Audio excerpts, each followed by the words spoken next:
우리가 성경을 이렇게 좀 보다 보면 참 이스라엘이라는 민족, 우리가 늘 대하게 되죠. 이스라엘이라는 이 민족은 참 이상한 민족이다라는 생각이 들죠. 우리의 일반적인 생각, 상식으로는 이해할 수 없는 나라다라고 사실 볼 수밖에 없습니다.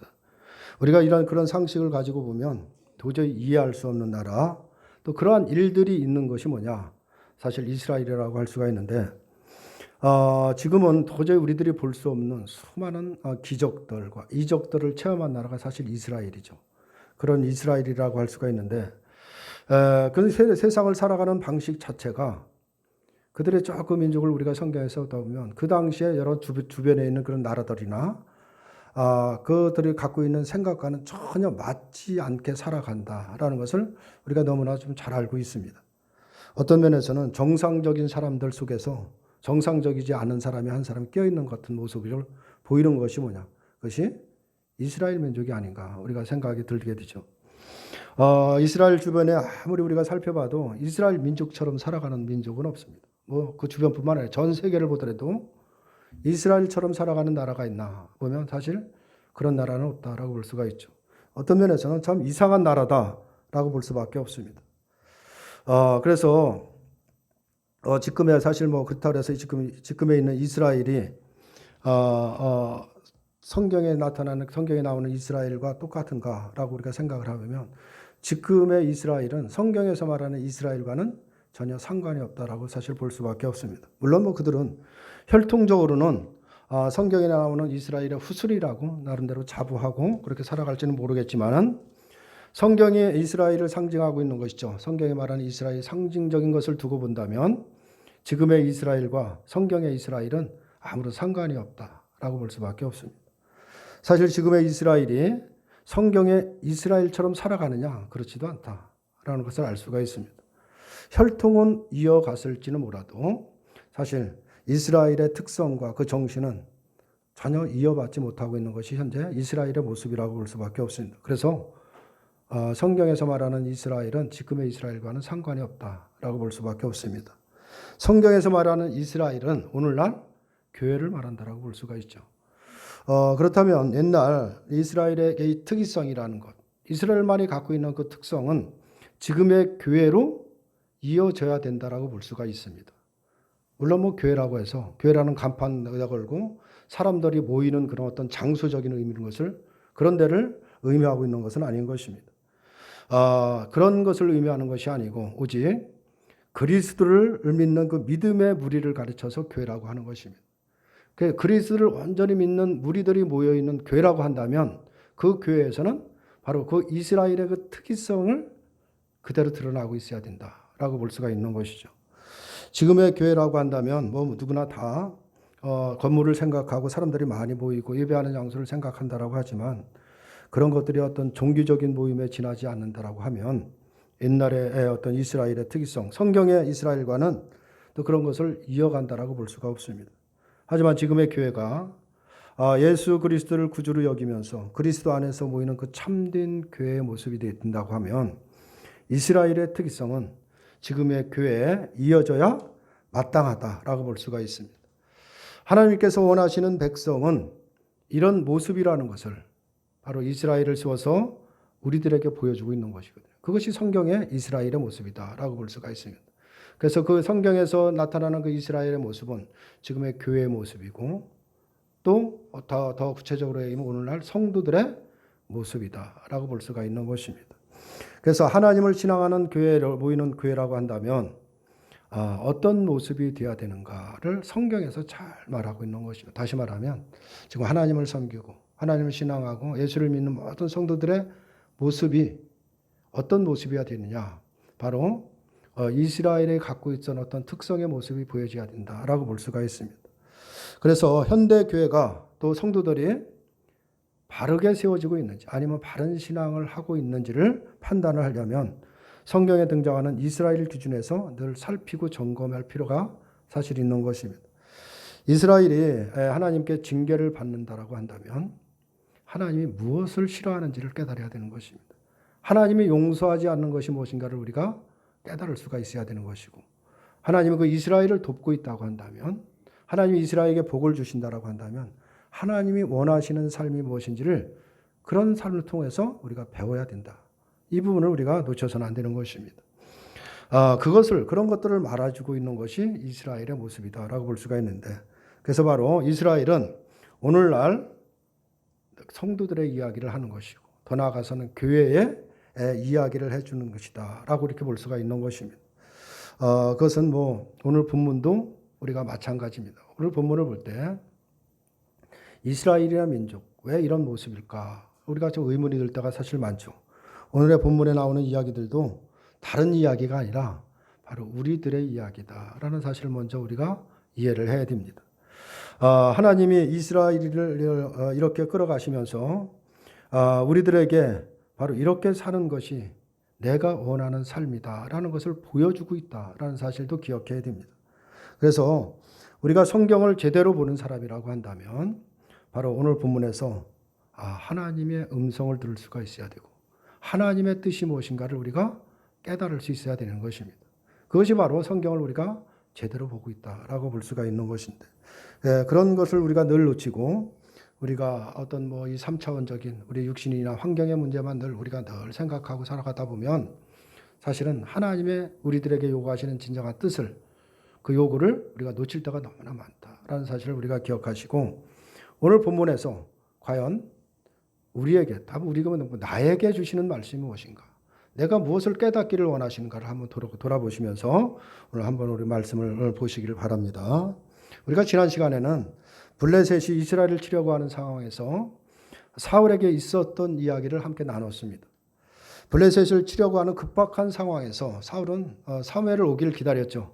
근데 아무리 기다려도 오지를 않자 그 사울이 한 행위가 뭐냐면 바로 제사를 드렸다라는 것을 말씀을 하고 있습니다. 그런 지금 블레셋이 쳐들어오는 급박한 상황에서 지금 전쟁 준비를 하기도 바쁜 상황에서 지금 사울이 한 것이 뭐냐면 제사를 드린 것인데, 그건 사울이 왜 제사를 드렸느냐라는 것이죠. 그건 다른 것이 아니라 제사를 드림으로 인해서 하나님의 은혜를 받을 수 있다라고 생각을 했고, 은혜를 받는다고 하면 블레셋이 얼마든지 물리칠 수 있다라는 이런 생각을 했다라고 볼 수가 있습니다. 이런 행동을 보면서 사무엘이 와서 사울에게 하는 말이 있었죠. 망령되이 행했다라는 말씀을 하셨습니다. 사울의 망령된 행위라는 것은 뭐냐면 제사를, 하나님이 이스라엘 백성들에게 드리라고 하는 그 제사를, 하나님의 은혜를 자기 소유와의 소돈, 그러니까 자기가 자기 유익을 위해서 사용하려고 했었다라고 볼 수가 있습니다. 그 은혜를 문제 해결의 수단으로 여겼다라고 볼 수가 있는 것이죠. 물론 제사라는 것은 하나님의 은혜가 임하는 것입니다.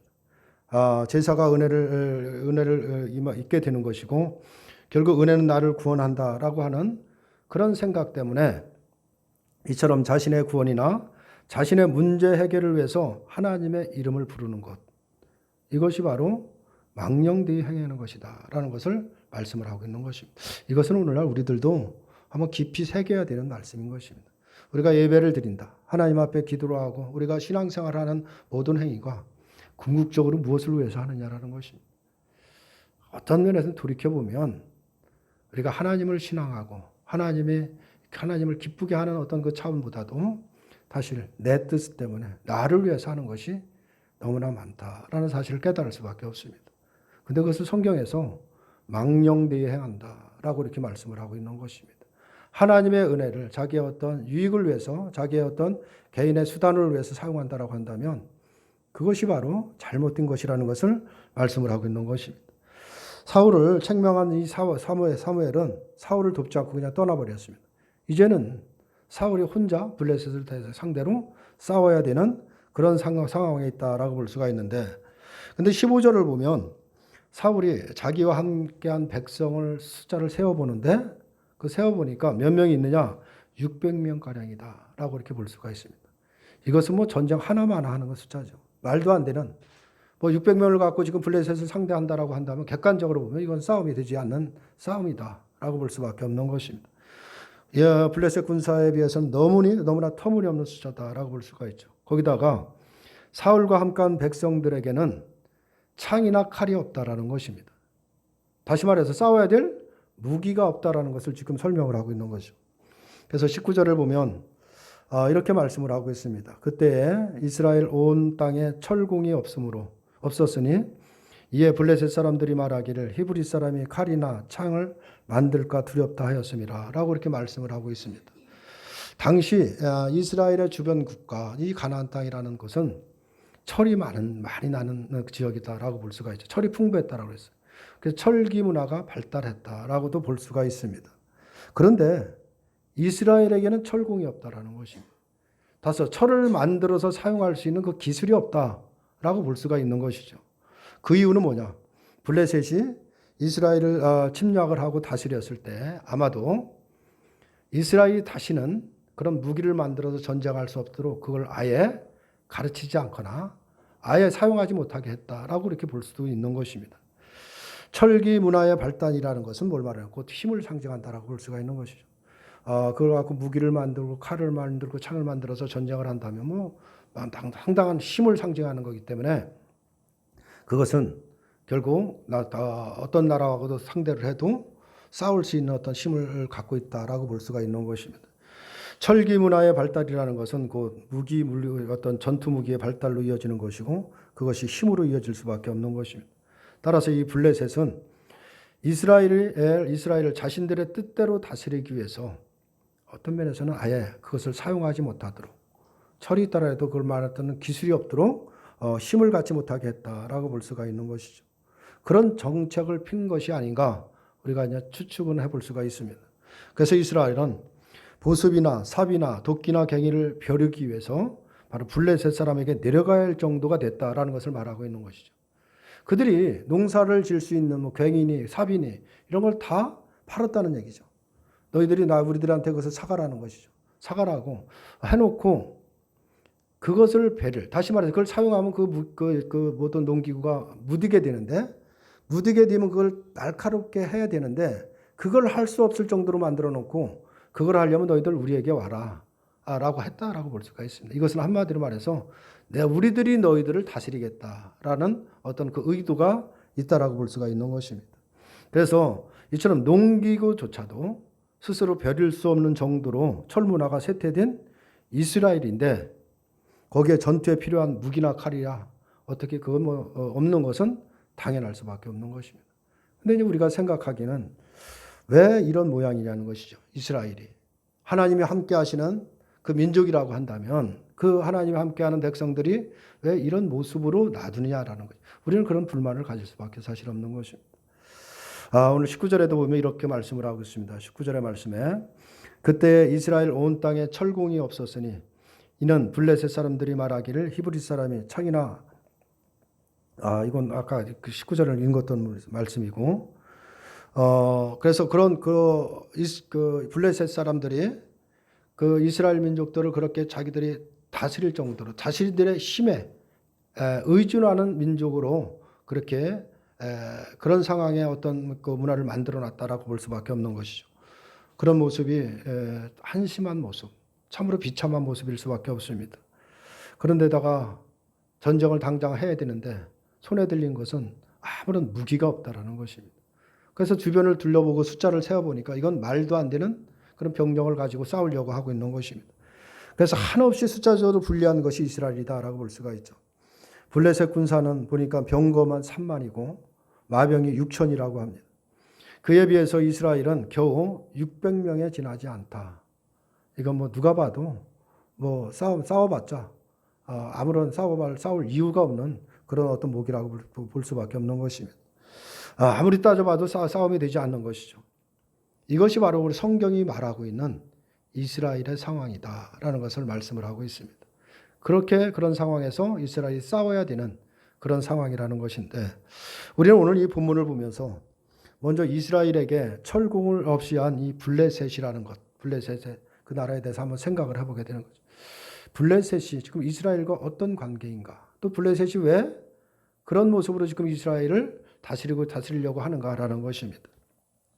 이스라엘에게 철공이 없으면 무기가 만약에 있다라고 한다면 그들이 무기를 만들고 힘을 소유함으로써 블레셋에게 대적할 수 있는 것은 분명한 것입니다. 그래서 아예 그런 것을 할 수 없도록 해서 결국 자신들의 속국이 돼서 자신들의 지배를 받도록 하는 것이 블레셋의 마음이다라는 것인데, 이런 것이 바로 강대국이 갖고 있는 행포다라고 볼 수가 있는 것입니다. 국가적 영웅적인 심리에서 바로 모든 것을 자기가 지고 다스리려고 하는 강대국의 행포다라고 볼 수가 있는 것이죠. 그래서 철을 베리려면 우리에게 오라는 것입니다. 다시 말해서 기술을 독점함으로 인해서 자기의 어떤 기술이 필요한 사람들을 있으면 자신들에게 지배를 받으라, 자신들에게 도움을 청하라는 것을 말하고 있는 것입니다. 이것은 그 당시에 블레셋과 이스라엘 관계뿐만 아니라 오늘날 현대에도 이런 모습은 여전히 이어지고 있다라고 볼 수밖에 없죠. 현대 사회는 기술이 곧 힘이라고 볼 수가 있는 것이죠. 기술이 좋은 나라가 힘을 갖게끔 되어 있는 것입니다. 그래서 지금도 좀 선진국이라고 하는 나라들, 힘이 있는 나라들이라고 하는 나라들도 보면 개발도상국, 힘이 없는 민족들에게 어떤 것을 많이 베푼다라고 하면서 팔게 되죠. 그래서 어떤 물건도 팔게 되고, 어떤 무기도 팔게 되고, 어떤 공장의 어떤 장비들도 팔게 되고, 여러 가지 것을 많은 것을 싼 값에 배포를 한다고 해서 베푼다라고 하는데, 정작 가르쳐 줘야 될 기술은 가르쳐 주지 않습니다. 그런데 그걸 사용하다가 만약에 고장이 난다, 그럼 그걸 수리할 힘이 없는 것입니다. 그래서 결국 그 사람들한테 다시 의존해야 되는, 그 사람들한테 부탁하게 해야 되는 그런 상황인 것은 지금도 여전히 마찬가지예요. 강대국들의 행포는 지금도 여전히 이어가고 있다라고 볼 수밖에 없는 것입니다. 그래서 내가 좀 더 기술을 가지려고 각 국가마다 노력을 하고 살아간다라는 것이죠. 왜냐하면 국가의 경쟁력이 결국 기술이기 때문이다라고 볼 수가 있습니다. 이거는 국가와 국가의 어떤 관계뿐만 아니라 한 나라, 우리나라 또 각 나라에서 살아가는 모든 삶의 모습도 마찬가지입니다. 사실 요즘에도 어떤 프랜차이즈라는 거 있죠. 많이 지금 생기고 있죠. 프랜차이즈가 뭐죠? 그건 다른 것이 아니라 너희들이 이것을 사용하려면, 내가 갖고 있는 노하우를 사용하려면 나에게 오라는 것입니다. 나에게 도움을 청하라는 것이죠. 그래서 절대 기술은 가르쳐 주지 않습니다. 필요한 거 있으면 자기한테 사가라는 것이죠. 모든 것을 대줄 테니까 자기한테 사가라는 것이죠. 그래서 사용하라는 것이 프랜차이즈죠. 식당들도 마찬가지입니다. 냉면이 맛있다라고 한다면 누구나 다 냉면 가게를 하려고 하죠. 사람들이 많이 모이게 되니까. 근데 그 기술이 없는 것이죠. 그래서 냉면 기술, 육수 내는 기술을 좀 얻으려고 하면 자기한테 와서 배우던가 자기 것을 사가라고 하는 것입니다. 절대 기술을 가르쳐 주지 않죠. 그건 우리가 농담으로도 하지만 시어머니가 며느리한테도 가르쳐 주지 않는다라는 것인데, 그게 어떻게 보면 인간의 악한 속성이다라고 볼 수가 있는 것입니다. 그것은 이스라엘과 블레셋 관계뿐만 아니라 지금 나라의 관계도 마찬가지고, 한 나라 한 민족 안에서도 여전히 그런 경쟁 관계에 살아가고 있는 것이 현실이다라고 볼 수밖에 없습니다. 그래서 기술이라는 것은 그렇게 함부로 이렇게 가르쳐 주지 않는다라고 볼 수가 있는데, 오늘 본문의 이스라엘은 국가적으로는 아주 나약한 모습에 빠져 있다, 그런 모습으로 보여지고 있는 것입니다. 과연 하나님이 지키시고 보호하시는 나라인가 의심할 정도로 형편없는 모습이다 라는 것이 오늘 이스라엘의 형편인 것입니다. 그러나 이스라엘은 그러한 시각으로 우리가 바라본다라고 한다면 그것은 하나님에 대한 오해일 수밖에 없는 것입니다. 우리가 늘 불평하는 게 그거죠. 하나님이 나를 자녀 삼으셨으면 이 땅에 살아갈 때도 정말 다른 믿지 않는 불신자들이 다 부러워할 정도로 힘이 있고 능력이 있고 여러 가지 많은 부도 주셔서 베풀며 살아가면서 예수를 믿는 자들이 어떤 것인가 하고, 이런 너가 하나님께 영광, 그것이 하나님께 영광을 돌리는 것이 아니냐, 이런 생각을 많이 하고 하나님께 불평하기도 하는 것입니다. 그래서 때로는 하나님께 힘을 달라고, 능력을 달라고 우리가 끊임없이 주님 앞에 부르짖지만 사실 하나님의 뜻은 그것이 아니다라는 것을 우리가 깨닫지는 못하는 것이죠. 하나님은 분명히 하나님의 뜻이 있어서 이스라엘을 그렇게 다스리고 있는 것입니다. 이 부분을 우리가 생각해야 됩니다. 우리가 신명기 20장 20절을 보면 이런 말씀이 있습니다. 너희들이 장차 가나안 땅, 약속의 땅에 들어가서 거기에 사는 모든 민족들과 전쟁을 해야 될 텐데, 전쟁을 해야 할 때 어떻게 하라고 말씀한 지침이 있습니다. 그것이 바로 신명기 20장 20절인데 한번 제가 읽어보겠습니다. 20장 20절을 보면, 다만 과목이 아닌 수목은 찍어내어 너희와 싸우는 그 성읍을 치는 기구를 만들어 그 성읍을 함락시킬 때까지 쓸지니라 라고 이렇게 말씀을 하고 있죠. 이 말씀은 이스라엘이 이제 가나안에 들어가서 전쟁을 할 텐데 전쟁을 할 때 취해야 될 행동의 일부를 지금 말씀을 하고 있는 것입니다. 20절의 말씀을 간단히 말하면 뭐냐면 너희는 산에 가서 나무를 비라는 거죠. 나무를 빌 때 과목을 비지 말라는 거예요. 과실을 맺는 나무는 베지 말라는데 그건 과실은 너희들이 먹어야 되니까 그건 베지 말고 과실을 맺지 않는 나무를 만들어서 무기를 사용하라는 것을 말하고 있습니다. 근데 그것을 그 성읍을 점령할 때까지 그걸 사용하라라고 말씀을 하고 있는 것입니다. 나무로 만든 무기를 가지고 싸움을 한다고 한다면 그건 뭐 전쟁을 패하는 것을 자초하는 거나 다름이 없습니다. 하지만 하나님은 그렇게 싸우라는 것입니다. 이것을 지금 말씀을 하고 있는 것입니다. 그 이유는 뭐냐? 이스라엘을 애굽에서 인도해내신 하나님이 내가 너희와 함께 하겠다라는 것을 말씀을 하고 있는 것입니다. 전쟁은 너희가 하는 것이야. 무기와 칼로 하는 것이 아니다. 너희들의 힘으로 하는 것이 아니다라는 것을 말씀을 하고 있는 것입니다. 하나님이 택한 백성, 하나님이 택한 이스라엘은 너희들은 그렇게 사는 것이 아니다라는 것을 가리키기 위해서 지금 하신다라고 볼 수가 있습니다. 이스라엘이 강한 군사들로 무장되어서 정말 어떻게 보면 강한 힘을 가지고 그들이 전쟁을 했느냐? 전혀 그렇지 않다는 것을 알 수가 있습니다. 이스라엘이 애굽에서 나올 때도 정말 모든 무기를, 강한 무기를, 여러 가지 많은 무기를 갖추고 있던 애굽의 군사들과 맞서 싸워서 나왔느냐? 그것도 아닌 것입니다. 그 애굽의 군사들을 상대한 분은 하나님이시다라는 것을 알 수 있죠. 하나님이 직접 싸우셔서 그들의 승리의 결과를 얻게 했다라는 것을 보여주었습니다. 때문에 하나님이 함께하는 이스라엘에게는 너희들에게는 무기가 필요 없다라는 것을 말씀을 하는 것입니다. 이스라엘의 무기라는 것은 다른 것이 무기가 아닌 것입니다. 그것은 이스라엘에게 진정한 무기라는 것은 하나님을 믿고 하나님을 신뢰하고 하나님을 의지하는 것이다 라는 것을 말씀을 하고 있는 것입니다. 이것은 오늘날 성도들이 이 땅을 살아갈 때 우리들에게 진정한 힘이 되는 것, 무기가 되는 것은 뭐냐? 세상의 힘이 아니라는 것을 말하고 있는 것이죠. 우리에게 진정한 것은 하나님을 신뢰할 수 있는 믿음이라는 것을 말씀을 하고 있는 것입니다. 그래서 너희들이 가장 중요한 것은 하나님을 신뢰하고 믿고 의지하는 것이 중요한 것이지 칼과 창이 중요한 것이 아니다라는 것을 말씀합니다.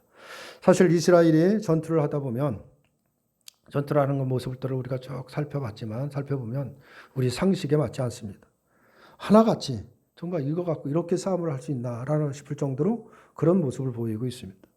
우리가 잘 아는 여리고성이 있죠. 여리고성은 견고한 성이라고 하죠. 그것을 그 성을 그들이 어떤 전쟁에 칼과 창을 가지고 나가서 싸워서 그 성을 함락시켰느냐? 그렇지 않죠.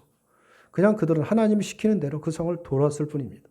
돌았을 때 그 성이 무너졌다는 사실을 그들이 직접 경험을 했던 것입니다. 이러한 전쟁사가 세상 어디에 있느냐라는 것이죠. 어떤 세상의 어떤 나라의 전쟁사에도 이런 전쟁은 없는 것입니다. 그래서 이스라엘이라는 나라는 특이하다라고 볼 수밖에 없는 것입니다. 남들이 보기에는 정말 저게 나라인가 싶을 정도로 그런 모습일 수밖에 없는 것입니다. 그리고 이스라엘의 이 특이하듯이 오늘날 교회가 특이해야 되는 것이고 성도가 특이한 모습이 그대로 있어야 되는 것입니다. 그런데 특이해야 될 교회, 성도의 모습들이 점점점 그런 특이성을 잊어버린다라고 한다면 그건 분명 문제가 있지 않느냐라는 것이죠. 우리가 세상에 보기에는 아무런 힘이 없는 것 같고 정말 어떤 것도 해낼 수 없는 연약한 존재를 보일 수밖에 없는 것이 성도들인 것입니다. 그것이 교회인 것입니다. 그러나 하나님이 함께하고 하나님의 손길이 함께하고 있기 때문에 어떤 상황에서도 흔들림 없이 견고하게 정말 담대하게 살아갈 수 있는 존재가 누구냐? 하나님이 택한 바로 우리 성도들이라는 사실을 기억해야 되는 것입니다. 나는 아무것도 할 수 없어도 우리가 믿음을 갖고 나간다라고 한다면 되어지는 일은 하나님의 손에 의해서 다 이루어가고 있다는 사실을 우리가 놓쳐서는 안 되는 것입니다. 그래서 우리에게 무기라는 것은, 힘이라는 것은 세상이 아니라 하나님을 믿는 신뢰, 하나님을 의지하는 믿음이라는 사실을 우리가 놓쳐서는 안 되는 것입니다. 그래서 우리는 우리의 삶에서 정말 무언가를 갖지 않으면 불안해하고 뭔가를 갖고 있으면 그걸 뭔가를 할 것처럼 우리가 생각하지만 이것은 대단히 잘못된 생각이라는 것을 우리가 깨달아야 됩니다. 오늘 말씀을 보면 비록 블레셋이 이스라엘에게서 철공을 없앤다라고 할지라도 철을 사용할 수는 있을지는 몰라도 이스라엘이 하나님을 신앙하는 것만큼은 없앨 수가 없는 것입니다. 모든 것을 환경은 어떻게 그들이 사용하지 못하도록 그들이 힘을 쓸 수는 있을지만 이스라엘이 하나님을 신앙하고 하나님을 믿고 따라가는 것은 그들이 없앨 수 없다라고 볼 수밖에 없는 것이죠. 그러므로 이스라엘이 하나님만을 신앙하며 살아간다면 하나님만을 의지하고 살아간다면 철공이 있든 없든 상관없이 힘있게 살아가는 것입니다. 이것이 이스라엘의 무기라고 볼 수가 있는 것입니다. 그리고 오늘날 예수를 믿는 성도들의 무기다라고 볼 수가 있습니다. 그럼 하나님이 이스라엘을 이렇게 대하시는 이유가 무엇일까? 우리가 한번 생각해 봐야 되는데 하나님이 이렇게 하시는 이유는 하나님이 이스라엘에게 원하시는 것이 있기 때문에 그런 환경, 그런 속에서 하나님이 그렇게 이끌어 가시는 것입니다. 그것은 이스라엘은 하나님의 택한 백성은 세상처럼 힘을 가지고 싸우는 나라가 아니다라는 것을 가리키기 위한 것입니다. 그것은 이스라엘은 자신의 힘으로 사는 것이 아니라 하나님의 의로 살아가는 민족임을 가리키기 위한 것입니다. 그래서 이스라엘은 다른 것이 세상 사람과 같은 나라가 아닌 것입니다. 세상과 같은 장소에서 살아간다 할지라도 이스라엘은 하나님이 택한 백성인 것입니다. 이스라엘이 가야 될 방향은 그 땅에 머물러 가 있는 것이 아니라 이스라엘은 천국을 하나님 나라를 향해 가는 사람이다라는 것을 말씀을 하고 있는 것입니다. 따라서 그들에게 필요한 것은 하나님의 의이지 칼이나 창이 아니다라는 것을 가르치기 위한 것입니다. 이것은 오늘날 우리 땅을 살아가는 우리들에게도 동일하게 적용이 된다라고 볼 수가 있습니다. 오늘날 이스라엘은 하나님을 믿는 자들이죠. 그렇다면 이스라엘로 부름받은 우리들이 향하는 곳은 어디냐는 것이죠. 우리들도 마찬가지로 이 땅에 머물 존재들이 아닌 것입니다. 우리들이 향해야 될 것은 하나님의 나라, 천국에 있다는 사실을 우리가 기억해야 됩니다. 이 땅은 잠깐 머물다 가는 것입니다. 세상에 있는 모든 것들도 우리가 잠깐 필요한 것뿐이지 절대적인 것이 아니다라는 사실을 놓쳐서는 안 되는 것입니다. 그래서 우리가 무엇을 추구하며 살아가야 되는지 한번 우리가 생각을 해야 되는 것입니다. 성도는 오직 천국을 향해 가는 존재들이다라는 것입니다. 그런데 우리가 이 땅에 그걸 우리가 알면서도 여전히 우리가 그렇게 살지 못하는 이유가 뭐냐? 우리들의 발목을 잡고 있는 것들이 있기 때문에 그런 것입니다. 그게 뭐냐? 마귀의 유혹이다라고 볼 수가 있죠. 우리를 끊임없이 붙잡아 놓는 것이 있습니다. 그것은 너희가 왜 그렇게 살아가느냐는 것이죠. 너희도 이 땅에서 힘을 가지고 사람들이 다 부러워할 정도로 그런 능력이 있는 사람으로 살아가라는 것입니다. 세상에서 존경받는 자로 살아가라고 끊임없이 우리에게 요구하는 것이 있습니다. 그래서 우리가 늘 그렇게 거기에 미혹이 돼서 살아가기 때문에 늘 갈등하고 살아가는 것입니다. 그러면 천국에 가기 위해서 필요한 것이 뭔가? 우리가 한번 생각을 해보면 세상의 힘이냐, 세상의 물질이냐, 그건 천국에 가는데 아무런 필요가 없는 것입니다. 세상의 모든 부를 소유하고 세상의 모든 권력을 소유했다라고 할지라도 하나님을, 예수님을 믿는 믿음이 없으면 천국 갈 수 없다라는 것을 성경에서 말씀을 하고 있는 것입니다. 그렇기 때문에 성도에게는 예수님을 믿는 의만 있으면 되는 것이지 예수님을 믿는 그 믿음이 중요한 것이지 세상의 힘이 아니다라는 사실을 우리가 깨달아야 되는 것입니다. 비록 세상이 볼 때 칼과 총 앞에 정말 막대기를 가지고 싸우는 정말 웃지 못할, 그래서 비웃음거리에 지나지 않을지는 모르지만 세상을 보는 것이 아니라 예수를 믿는 자들은 바로 하나님의 나라를 바라보고 거기를 소망하고 살아가기 때문에 우리는 세상에서 휘둘릴 존재들이 아니다라는 사실을 우리가 기억해야 됩니다. 우리의 마지막 날, 우리의 운명은 예수님을 믿는 의, 바로 그 믿음에 달려 있는 것입니다. 하나님을 믿는 그 믿음이 있느냐 없느냐가 중요한 것이지 세상에 무엇을 가졌느냐 안 가졌느냐는 그것은 중요한 것이 아닌 것입니다. 그러나 마지막이라는 것은 먼 날에 있을 일이 아니고 그것이 오늘이 될 수도 있다는 사실을 우리가 기억해야 됩니다. 만약 오늘 밤에 예수님이 오신다면 어떻게 하시겠습니까? 우리가 한번 생각해 봐야 되는 것입니다. 너무 우리가 세상에만 묻혀 살아서 돼야 되느냐, 살아가야 되느냐 한번 생각해 봐야 되는 것입니다. 현대를 살아가는 우리는 이 성도들 특별히 무기를 갖지 않고 힘이 되지 않는 것에 붙들려 있는 어떻게 보면 이상한 존재들일 수밖에 없다라는 사실을 우리가 기억해야 됩니다. 이러한 성도가 관심을 세상에 두게 되면 예수님의 의보다는 세상의 힘을 가지려는 것에 마음에 끌릴 수밖에 없습니다. 그렇게 미혹될 수밖에 없습니다.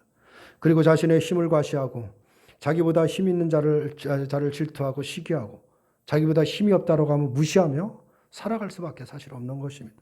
이것이 바로 마귀의 유혹에 빠지고 살아가는 것이다 라는 사실을 우리가 기억해야 됩니다.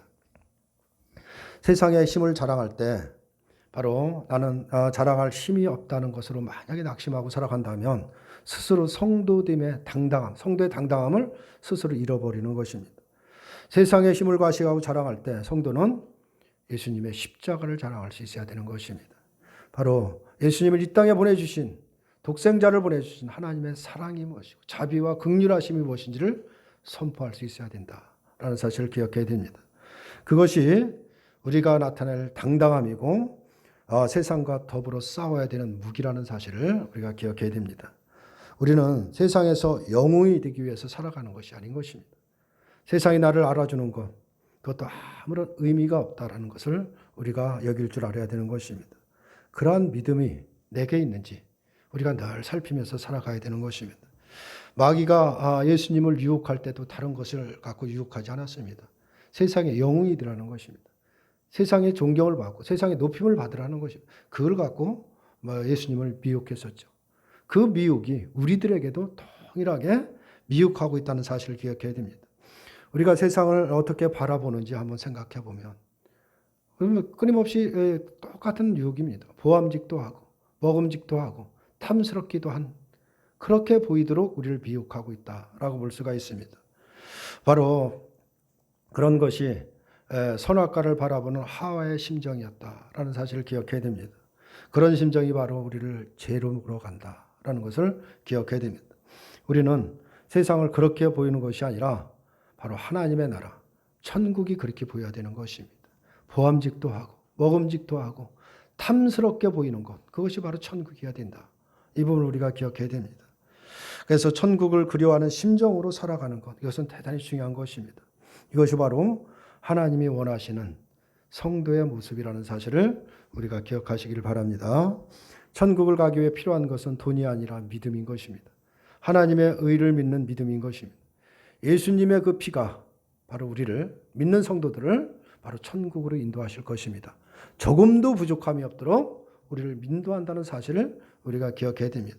그래서 우리에게 필요한 것은 예수님의 피지 예수님의 그 의지 다른 것이 없다라는 사실을 우리가 다시 한번 생각하시길 바랍니다. 성도는 하나님을 경배하고 섬기는 자로 존재하는 것이지 세상으로부터 존경받고 세상으로부터 어떤 인정을 받기 위해서 섬김을 받기 위해서 살아가는 존재가 아닌 것입니다. 이러한 우리를 유혹하기 위해서 마귀는 끊임없이 영웅이 되라고 하고 경배를 받으라고 하고 근데 잘못하면 거기에 우리가 빠질 수가 있는 것입니다. 세상은 분명히 힘을 중심으로 돌아가는 것이 세상입니다. 세상에서 힘이 없으면 당연히 힘을 쓸 수밖에 없고 남들한테 천대를 받을 수밖에 없습니다. 그러나 힘이 있으면 남을 지배하며 살아가며 영웅처럼 살아갈 수가 있죠. 그러나 하나님은 성도에게 세상에서 아무런 쓸모없는 그냥 막대기 하나 던져주고 세상과 싸우라고 하신다라는 사실을 기억해야 됩니다. 근데 우리에게는 어떤 면에서 그런 걸 다 팽개치고 나는 내 힘으로 내가 원하는 것을 다 이루어보며 살아가야겠다라고 발부둥 치고 있는 것이 우리들의 모습이 아닌가 한번 생각해 봐야 됩니다. 세상에서 힘이 없는 것을 가지고 부끄러워하지는 안 되는 것입니다. 성도는 세상에서 힘을 얻는 것으로 그런 것이 아니라 가장 성도가 부끄러워해야 될 것은 뭐냐면 믿음이 없다는 것을 부끄러워해야 되는 것입니다. 성도에게 가장 중요한 것은 믿음인데 믿음으로 살아가야 되는데 믿음이 없이 살아가는 것이 얼마나 부끄러운 일인 것인가 한번 우리가 생각해야 된다라는 것입니다. 세상처럼 힘을 가지고 당당하려고 해서는 안 되는 것입니다. 힘없고 나약한 것으로 낙심할 것도 없고 자신을 초라하게 볼 이유도 없는 것입니다. 우리가 잠깐 살다가 영원한 나라, 생명의 나라, 그 나라 가서 모든 것을 누리고 살아갈 날이 곧 오는데 잠깐 스쳐가는 찰나의 시간에 마음을 뺏기고 살아가서야 되겠느냐라는 것입니다. 그를 늘 우리를 미혹하는 건 마귀의 시험인데 그 마귀의 시험을 이길 것은 하나님의 말씀밖에 없는 것입니다. 늘 말씀을 가까이 하시고 말씀을 묵상하고 우리가 주님 앞에 기도하는 이유는 내가 무엇을 얻기 위해서 살아가는 것이 아니라 내려놓기 위해서 기도하는 것입니다. 모든 것 하나하나 내려놓고 주님 세상에 미혹되지 않고 그 나라를 바라보며 소망을 갖고 승리하게 해달라고 하루하루 우리가 주님 앞에 기도하는 것이라는 것을 기억하시고 이 믿음을 가지고 하루하루 승리하시는 저와 여러분들이 되시기를 주님의 이름으로 축원합니다.